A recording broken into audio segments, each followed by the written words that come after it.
Boa noite, está no ar o Câmara Entrevista aqui pelo canal 16 da NET e a minha convidada de hoje é a economista Cleide Moreto para falar então sobre a aposentadoria e como os brasileiros estão se planejando para este momento. Boa noite, Cleide. Boa noite. Seja muito bem-vinda. Obrigada. Bem, a aposentadoria é um momento bastante esperado, porém, muita gente tem dificuldade de concretizar esse sonho exatamente pela falta de planejamento. Para a gente iniciar a entrevista desta noite, eu gostaria que você nos passasse um panorama sobre a situação atual. A maioria dos brasileiros está se preparando para esse momento da vida ou não? Infelizmente, o nosso país é um país que menos vê a sua situação no longo prazo. Quase tudo que nós fazemos é voltado mais para o presente. A cultura do brasileiro é estar voltado para o presente. E por isso que quando nós pensamos no período em que eu vou me desligar, é natural que eu pense no momento em que eu me prepare, me capacite, o período da escolarização, da formação, depois um período que nós entramos no mercado de trabalho e aí um período de maturação, aquela idade onde nós dizemos que nós atingimos o nosso auge profissional. E a partir daí eu já começo, é natural pensar que eu vou pensar também no momento de descansar, né? Ir para os aposentos, ou seja, deixar daquela vida ativa. Mas o brasileiro, infelizmente, não costuma pensar como os americanos, como mesmo os europeus. E além disso, por conta dessa cultura mais voltada para o presente, nós acabamos tomando decisões que comprometem não só a vida desse período de aposentadoria, como a vida presente. Né? Então, eu diria assim que isso é um desafio que nós temos e que deveria ser trabalhado já na escola. Tá? Falar em aposentadoria não deve ser algo que nós temos que pensar só quando estivermos perto da aposentadoria. Ainda que eu tenho feito trabalhos com os alunos de final de curso, né, também no mestrado em envelhecimento, para entender mais esse processo da aposentadoria. E nós realizamos um trabalho em pequenos municípios, tá? Tipo Tapejara, a região de Marau, e entrevistando aposentados e perguntando para eles quando é que eles começaram a se preocupar com a aposentadoria. E foi interessante porque a maior parte deles começou a pensar depois dos 50 anos. Tá? Tarde já. Depois fizemos outros estudos com alunos universitários. Aí os alunos universitários normalmente dizem que esse é um tema, mesmo o envelhecimento ou aposentadoria, é algo que tem que ser pensado depois, não é algo para eles agora. Então, a maioria também não pensa nisso, tá? Isso é muito sério, porque além de ter essa cultura mais voltada para ao presente, nós estamos diminuindo a quantidade de pessoas que contribuem no presente. Se você perguntar para o teu pai, a tua mãe, se cada um de nós perguntarmos para os nossos pais, para os nossos avós, com que idade eles começaram a trabalhar e com que idade eles começaram a contribuir para a previdência social, a maioria vai dizer que antes mesmo dos 18 anos de idade, tá? Passaram a ter o que se chama de carteira assinada e começaram a contribuir, né, dentro de todas essas fases de mudança, o que hoje nós chamamos de INSS, né, contribuir para o Instituto Nacional de Seguridade Social. Porque existe uma preocupação em termos da seguridade, tá? A maioria dessas pessoas, né, dos nossos pais, dos nossos avós, eu me incluo nisso, está pensando nesse período em que eu estou economizando uma parte do que eu ganho, uma parte paga a empresa, outra parte eu pago, ou se eu sou também microempresário, eu contribuo, né, como microempresário. Hoje nós temos a outra classificação que é por microempreendedor individual, que também pode contribuir. Se eu sou informal ou autônomo, eu posso também contribuir. Então, essa era a ideia, contribuir hoje para ter um retorno no futuro. Bem, o que acontecia com os nossos pais e os nossos avós? Observando o tempo de serviço, que você imagina, antigamente um professor universitário, antes de 98, com 25 anos de trabalho, poderia se aposentar. Então, nós tínhamos um montante elevado de pessoas com menos de 50 anos aposentados. E assim outras profissões, como motorista, profissionais da área de saúde. Então, contribuíram, trabalharam e aí, com 50 anos, já poderiam se aposentar. E muitas dessas pessoas poderiam efetivamente viver com o valor da aposentadoria. Por isso que muitas pessoas reclamam, bom, mas eu contribuí dentro daquilo que eu ganhava para, daí tem a expressão, sobre 10 salários, sobre 20 salários, tá? Salários mínimos, tá? Era a ideia que se fazia. Quando, na verdade, nós temos que pensar que tem que ser um salário de contribuição, tá?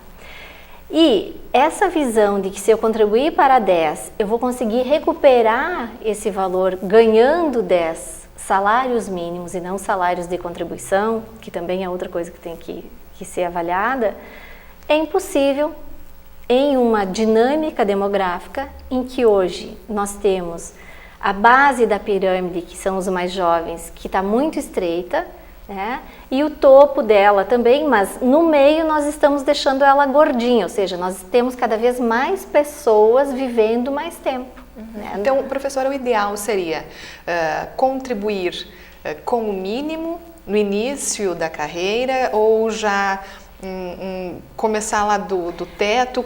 Qual seria a dica aí com relação ao INSS? A questão toda é que hoje existem muitos cálculos, não é mais como antigamente, vamos contribuir no final dos últimos 5 anos, vamos contribuir 5 anos e vamos ingressar por idade para eu tentar me aposentar, tá? Hoje dá para fazer inclusive simulações, se vocês olharem na internet, tem locais onde você simula quantos anos eu tenho que trabalhar, quanto vou contribuir e assim por diante. Mas nós não estamos falando ainda em tempo de serviço e idade, mas só para comparar essa questão de quanto contribuir. Quanto mais eu contribuir hoje, existe uma maneira de eu colocar esse valor a mais que eu contribuí no cálculo. Hoje dá para saber exatamente, se eu contribuir pouco, eu vou receber pouco, se eu contribuir um pouco mais, eu posso receber um pouco mais. Tá? E se eu quiser me aposentar antes do período que é tido como o adequado, que soma o que hoje está em vigor, que é 85 mais 95, que são, por exemplo, 30 anos de serviço mais 55 anos de idade para a mulher, né? E 35 mais 60 para homens. Se eu não cheguei nesse valor, é o que nós temos de fator previdenciário. Eu posso me aposentar antes, mas ganhando menos. Tá? Então, hoje, eu diria que existe uma espécie de maior precisão entre a relação do que eu contribuí e o que eu vou ganhar. Tá? Então, isso é muito importante porque eu também não posso mais contar com aquela certeza de que o que eu estou contribuindo em cima de uma base de salário de contribuição hoje será meu salário de contribuição depois. Não sei se você ouve, às vezes, na mídia, notícias de que eles estão tentando diminuir o valor do salário mínimo como salário base para a aposentadoria. Tá? Então, vem com essa vinculação de que o salário mínimo vigente para o trabalhador ativo hoje não é equivalente a um salário de contribuição para quem está aposentado. Tá? Isso é muito sério, até porque sabemos que mais de 80% da população brasileira que é assegurada, que tem direito a um benefício, ela ganha até 2 salários mínimos. E a gente também tem agora uma possível reforma na Previdência Social. O que iria mudar? Então, esses 30 anos a mais que todo mundo diz que se ganha em função da melhor idade, são anos que eu incluí dentro, na verdade, de um passivo previdenciário, né? São pessoas que lá em 2020, 2030 estarão necessitando dessa contribuição. E aí nós temos dentro do nosso sistema de seguridade, dentro da Previdência, um modelo que, ao contrário de outros países da América Latina, e nisso o Brasil sempre esteve à frente, nós somos o sistema de seguridade social que mais abrange pessoas no Brasil. Tá? Se você olhar tipo Colômbia, Venezuela, a maioria das pessoas, quando estão já idosos, mais de 60, 65 anos, eles não têm um salário de contribuição, eles não têm um modelo previdenciário. Nós temos, então isso já é algo bom. Só que com todas as, eu diria, as mudanças que houveram a partir da Constituição de 88, né, que aí tentou se avaliar a questão da previdência, da seguridade e da assistência, nós ampliamos o leque de pessoas que faz parte dessa contrapartida previdenciária. O caso dos agricultores, né, o caso das pessoas, por exemplo, o benefício da prestação continuada, quem nunca pagou, mas que tem uma renda per capita muito baixa na família, tem direito a esse benefício, que é o valor de um salário mínimo. Tá? E esse mecanismo ele é tão importante que, se vocês olharem para algumas regiões do país, elas dependem integralmente dessa renda, tá? Como o aposentado visto como um marajá. Então, nós temos um sistema que evoluiu, que melhorou, que ele atinge mais pessoas, mas que ele tem dificuldade de se sustentar. E outra coisa importante que tem que falar, nós não estamos falando só daqueles trabalhadores do setor privado em que descontam uma parte, a empresa desconta outra parte, ou do microempresário. Nós temos que pensar que o sistema previdenciário inclui tanto trabalhadores do setor privado quanto do setor público. Então, às vezes tem toda essa controvérsia em cima do déficit previdenciário, né? Afinal, de onde é que vem esse déficit? Onde está a causa? Será que é mesmo desse trabalhador urbano que sempre contribuiu, né, e que agora está sujeito a um fator previdenciário, que pagará um pedágio por conta até da maior expectativa de vida? Será que essa é a origem efetiva do problema? Ou nós temos também todos aqueles outros profissionais que estão no regime da União, ou os militares, os trabalhadores do setor judiciário, que tem um outro rendimento muito mais elevado, né? Pensões vitalícias. Então, nós temos uma série de questões e de ajustes que precisam ser feitas nesse sistema. Tá? Então, o que eu diria hoje? Eu acho que seria um retrocesso dizer que nós temos que acabar com a Seguridade Pública. Tá? Mas nós temos que avançar no sentido de rever todo esse sistema, em função não só da parte contributiva, mas também do poder que a transferência tem para a sociedade como um todo. É um desafio para os governantes atuais, então, né? Para toda a sociedade. Para toda a sociedade. Então, acho que nós estamos no momento certo de pensar, bom, o público existe, o público sozinho não consegue resolver todos os problemas, e o que tem acontecido é que pessoas que têm um rendimento um pouco mais elevado, a classe média alta, ela faz planos de aposentadoria privada, que está crescendo assim numa velocidade bastante alta e vem ao encontro do que se faz já nos Estados Unidos, por exemplo, que desde que a criança nasce já existe um seguro, desde a faculdade, para a escola, para a faculdade, para a vida como um todo. Tá? Então, eu acredito que hoje outro desafio é pensar no público e melhorar a educação das pessoas no sentido de que a aposentadoria privada também é um recurso para o longo prazo. Tá? Quem não quiser contribuir nem para a privada, né? Que nós temos daí os planos de aposentadoria privada que as empresas oferecem e tem os planos individuais. Tá? E aí você sabe que as instituições financeiras oferecem esse tipo de possibilidade. Bom, eu posso pegar todo mês e fazer uma economia. Na poupança, isso é outra seria... coisa, ou na poupança, ou aplicando em outros ativos que no momento estiverem mais adequados. Quais são as possibilidades de investimento? Por exemplo, aplicar no título do Tesouro direto, comprando título público. Né? Aplicar em outros ativos, como o CDB, né? Alguns até, eu diria, que dependendo de títulos de renda fixa, que você deixa a mais longo prazo, em que as taxas são mais elevadas. Tá? Mesmo sabendo que tem que pagar imposto de renda depois em cima do rendimento, tá? Mas ainda assim vale a pena. E quem é muito pequeno... Né, E investir em imóveis é uma boa opção também? Bom, isso, inclusive, eu falei num encontro que teve de economistas mês que passou sobre a economia do envelhecimento e mostrei assim na discussão como é diferente alguém de um país desenvolvido com alguém de um país em desenvolvimento. As pessoas que estão em países desenvolvidos, normalmente a primeira preocupação que elas têm é ter um imóvel, né? Pode ver nos filmes, ter a casa própria, os filmes americanos. O que vem acontecendo lá? Eles investem no imóvel para eles morarem.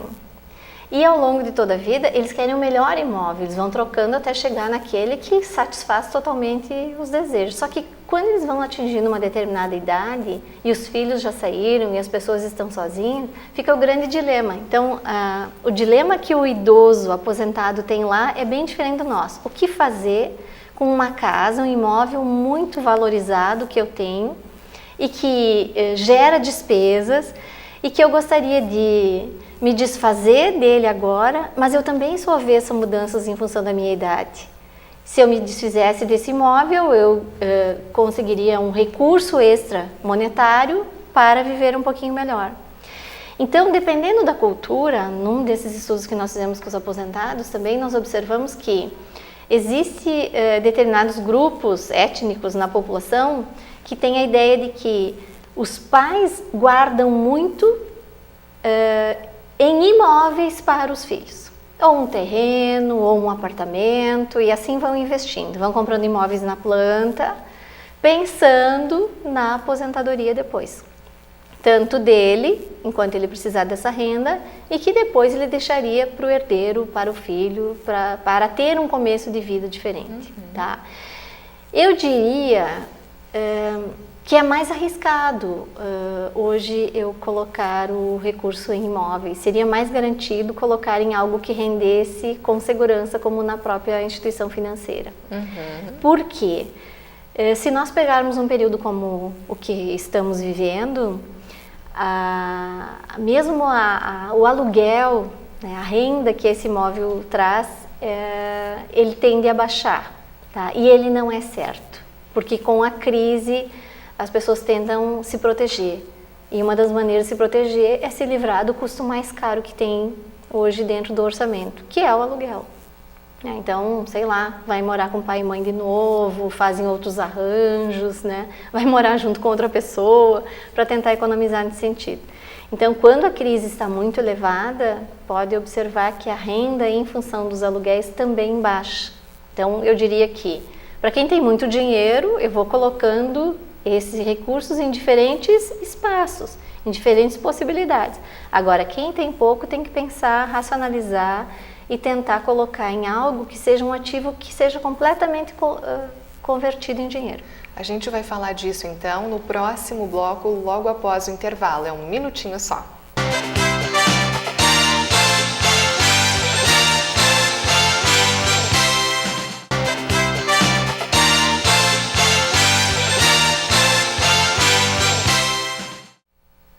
O programa Câmara Entrevista está de volta e nesta noite nós estamos falando sobre a aposentadoria e o planejamento para este momento da vida. A minha convidada é a economista Cleide Moreto. E no bloco anterior a gente falou então sobre algumas dicas então de investimentos para a aposentadoria privada, digamos assim, né, Cleide? Mas para quem tem mais recurso?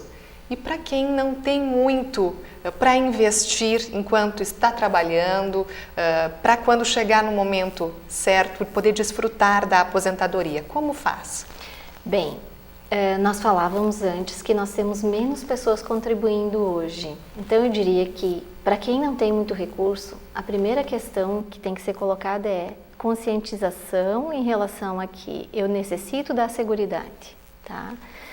Hoje, se um jovem ingressa no mercado de trabalho e ele não contribui, no momento que ele ficar doente ou se ele se acidentar de qualquer forma, ele está completamente dependente da sua família. Tá? E nem sempre as famílias têm recursos para auxiliar num momento desses, porque vivem no limite. Se nós olharmos grau de endividamento, o quanto o salário mínimo perdeu de seu poder aquisitivo agora com esse processo de retomada da inflação e assim por diante. Então, eu diria que o primeiro passo é esse, se conscientizar de que o planejamento é necessário, ele depende de mim e o meu futuro também depende desse planejamento. Se eu não tenho muitos recursos, eu vou depender do público e o público hoje tem regras. Então, contribuir é o primeiro passo, tá? E eu vejo que isso é bastante importante porque as pessoas acham, não, eu não vou contribuir agora, posso contribuir depois. Não faça isso. Qual é o momento ideal, então, para Ingressou começar? no mercado de trabalho, ou mesmo se não ingressou, se está tendo dificuldade, vai contribuindo como contribuinte avulso, como tem autônomo. essa possibilidade. Tem essa possibilidade, tá? Então, contribua, pense.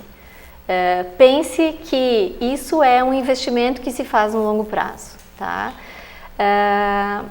Primeiro passo é esse. Segundo, tente, na medida do possível, porque eu digo que esse é um conselho que nós damos, mas que nós sabemos as dificuldades que as pessoas têm, encontrar uma maneira de diminuir custos que são muito elevados e que no momento de necessidade podem colocar em risco a minha qualidade de vida ou o bem-estar que eu estou tendo, tá?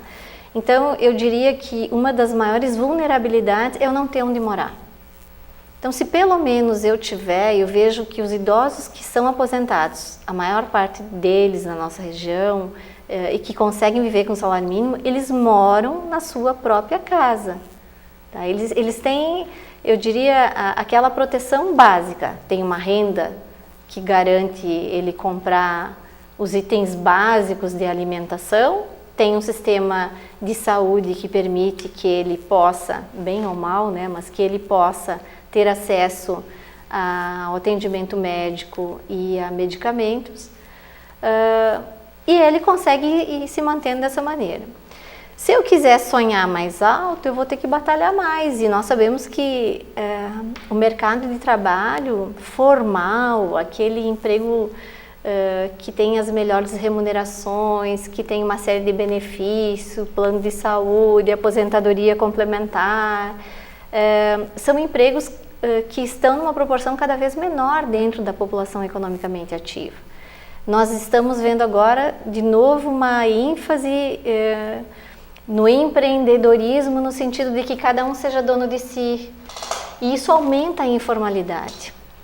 Então, nós também, mesmo que nós tenhamos pessoas trabalhando no setor informal, nós temos que pensar que mesmo sendo informal, mesmo não estando dentro dos moldes daquele trabalho que eu sempre sonhei, eu também tenho que contribuir.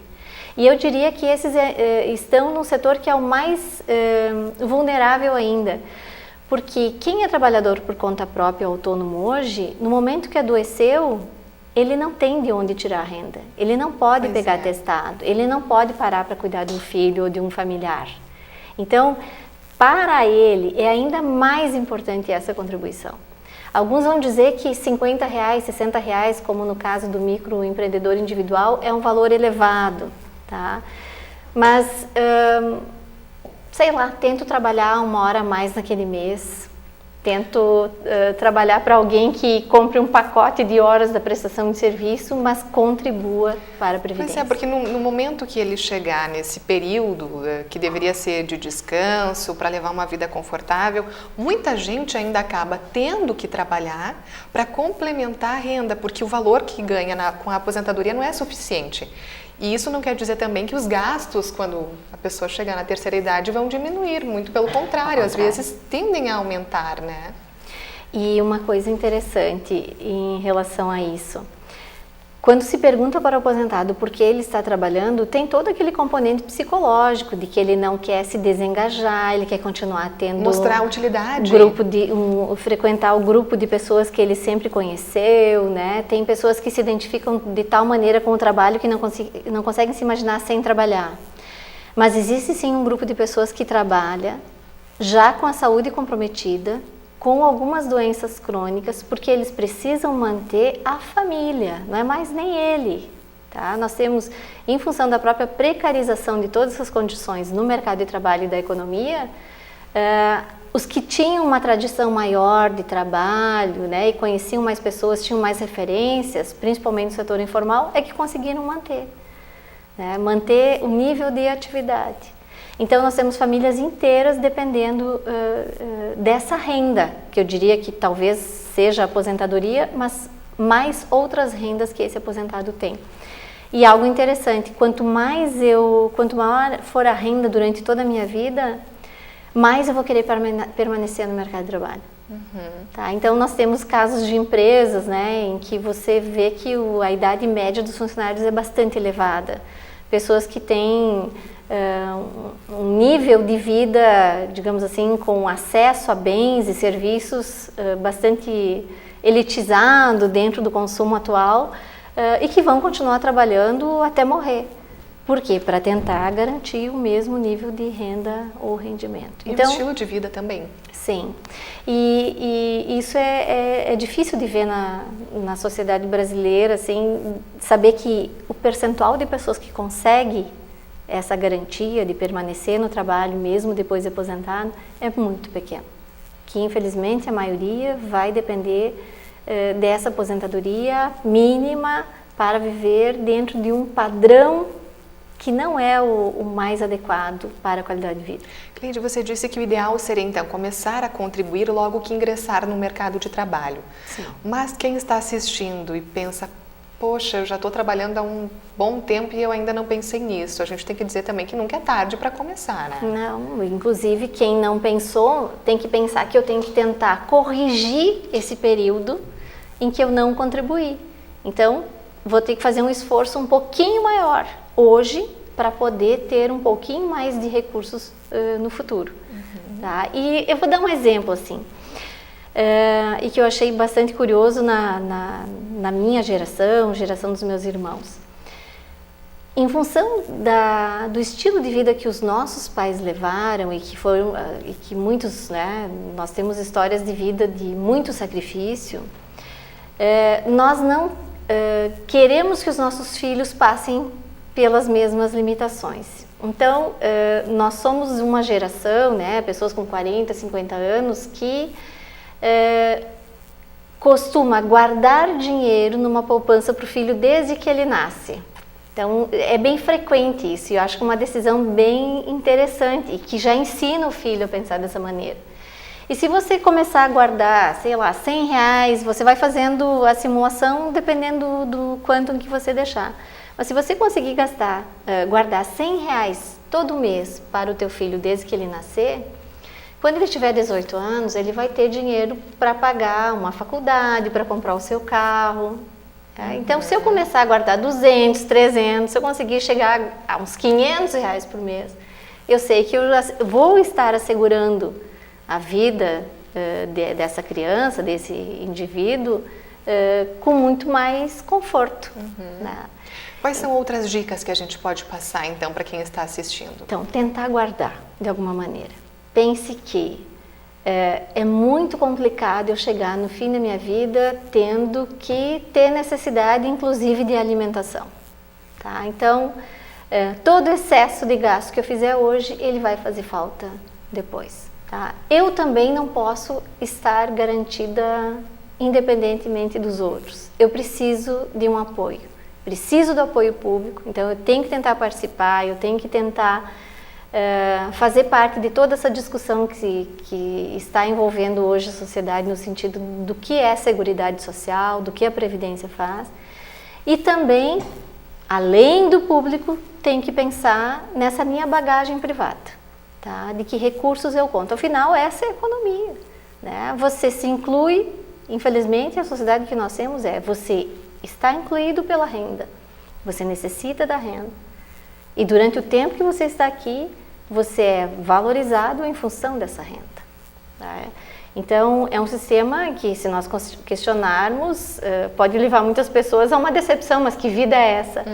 Mas, infelizmente, é o modelo de economia, é o sistema econômico em que nós vivemos. Então, nós temos que pensarmos em ser produtivos, capazes, em ter um rendimento, sermos responsáveis pelo nosso período ativo e também nos preocuparmos com o período em que nós não tivermos mais condições de dar o mesmo retorno, pelo menos em termos de horas trabalhadas para a sociedade, embora possamos dar outro retorno de outra maneira.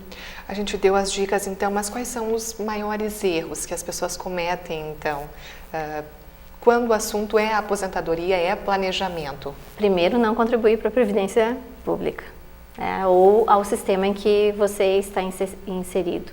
Segundo é achar que eu posso ter uma vida de muito gasto hoje, sem nada de economia, sem guardar nada para o futuro. Esse é o principal erro.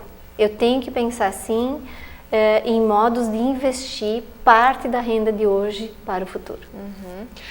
Para a gente encerrar então, quem está assistindo aí pensa, poxa, mas eu não sei nem para que lado eu vou para me planejar.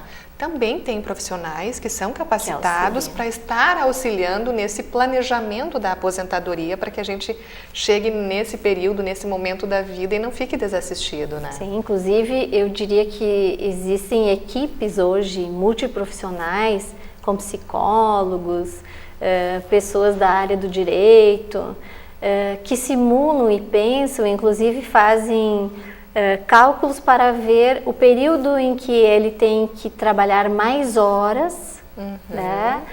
O período em que o próprio corpo consegue ter uma produtividade maior, o máximo que eu posso fazer nessa fase para poder diminuir as horas depois e conciliar outras coisas na vida, como um período de capacitação fora do país ou dentro do país, o período para nós mulheres de maternidade ou não, o período em que eu também tenha a possibilidade de rever o ramo de atividade em que eu estou trabalhando, porque nós temos muitos profissionais expostos em nível de saúde, hoje em ocupações que não são também muito adequadas, em que eu não deveria permanecer muito tempo, porque quanto mais tempo eu trabalhar, eu terei algum problema de ordem ou osteomuscular, ou psicológico, né? O que nós falamos hoje da síndrome de Burnout.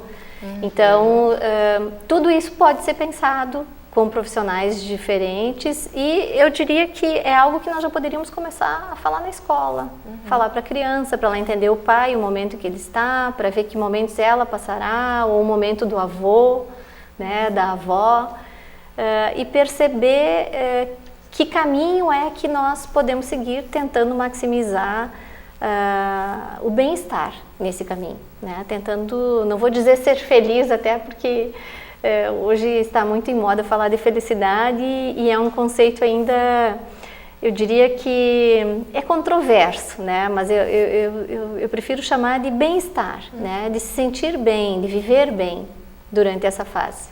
Cleide, alguma coisa que a gente tenha deixado fora da entrevista que seja extremamente importante não ficar de fora e a gente mencionar nesse momento?